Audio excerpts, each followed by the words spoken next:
जी से पूछा कि नहाना तो सुबह चाहिए प्रातः काल, आप रात्रि के मध्य में ही क्यों नहा लेते हो? भरत जी आंखों में आंसू भर के कहते हैं, क्या भैया हम दिन में जाएंगे तो लोग हमारा मुंह देखेंगे, मुंह देखेंगे तो क्या होगा? अरे वाह, लोग हमको देख करके ये कहेंगे ये वही निकम्मा है जिनके कारण प्रभु राम को बन जाना पड़ा। इसलिए रात को ही भरत स्नान कर लेते हैं, रात को ही नहा लेते हैं। अब किसी ने पूछा खाओगे क्या? राम जी क्या खाएंगे? कंद मूल फल, वन है, वन में जो मिल जाएगा राम जी वही खाएंगे। भरत जी बोले हम वो भी नहीं खाएंगे, भोजन तो करेंगे ही नहीं, फल भी नहीं खाएंगे, फिर आप क्या खाओगे? तो आप सुनकर के चौंक जाएंगे। मेरे प्रिय श्रोताओ, धन्य है भरत जैसा भाई कहां हो सकता। भरत जी गाय माता को जवा खिलाते, जवा के दाने और जौ के दाने खिलाते, और जब गाय माता गोबर करती तो गोबर में कुछ जौ के दाने निकल आते। उन जौ के दानों को गोबर से बीन कर, उन्हें धोकर, उसे पीस कर फिर जितनी रोटी बन जाती उसी रोटी को बना करके भरत जी पाते हैं। ऐसा त्याग भाई भरत का, धन्य है भ्राता भरत। इतना त्याग प्रभु श्री राम के लिए जब भरत जी ने किया तो राम जी से किसी ने पूछा आपने हनुमान जी को भरत के समान क्यों बतलाया?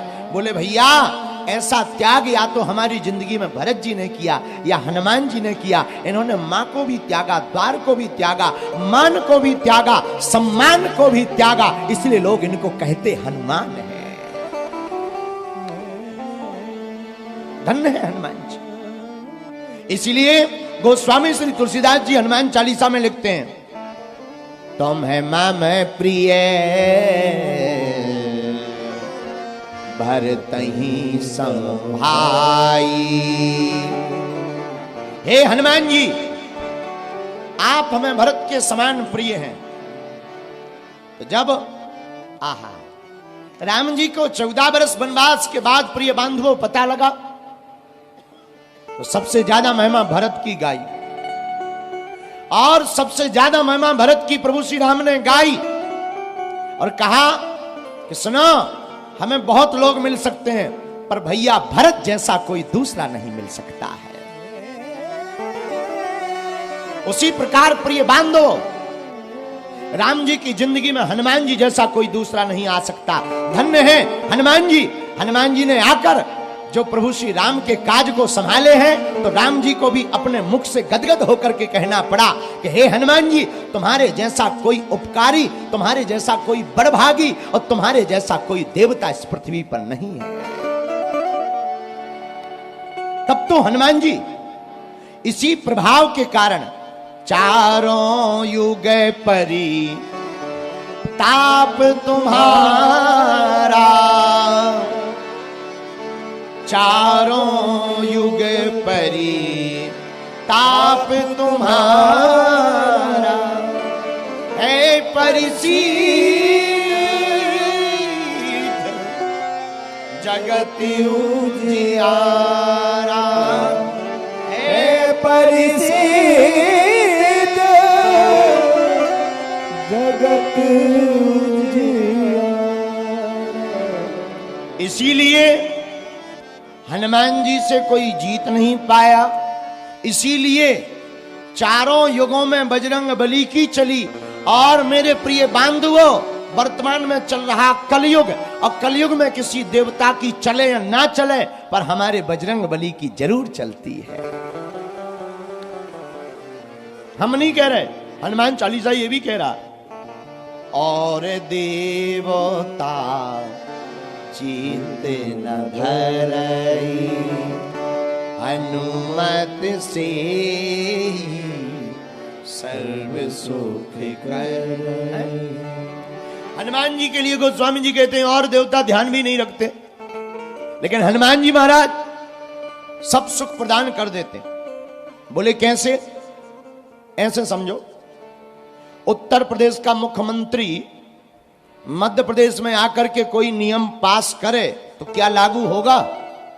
बोलिए। नहीं होगा। मध्य प्रदेश में तो मध्य प्रदेश के ही मुख्यमंत्री जी की चलेगी। हाँ जी या ना जी?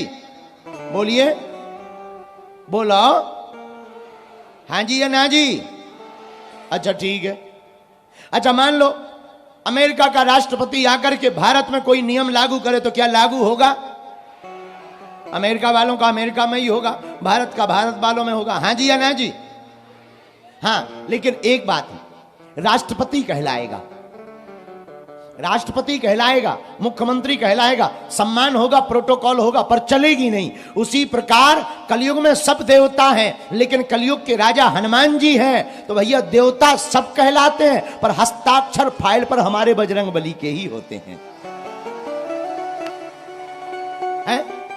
चलती केवल इन्हीं की है। इसीलिए तो तुम्हें गावन में राम जी के मंदिर मिले ना मिले, शंकर जी के मंदिर मिले ना मिले, राधा कृष्ण के मंदिर मिले या ना मिले, हमारे बब्बाजू जरूर मिल जाए। और बब्बाजू इतने सीधे हैं, कहा वे पेड़ ही में प्रकट हो जाए, पहाड़ की चट्टान ही में प्रकट हो जाए, और कहीं नहीं तो कोने में ही प्रकट हो जाते हैं। धन्य है बजरंगबली जैसा। लो सिंदूर लगाओ, लो हनुमान जी तैयार है।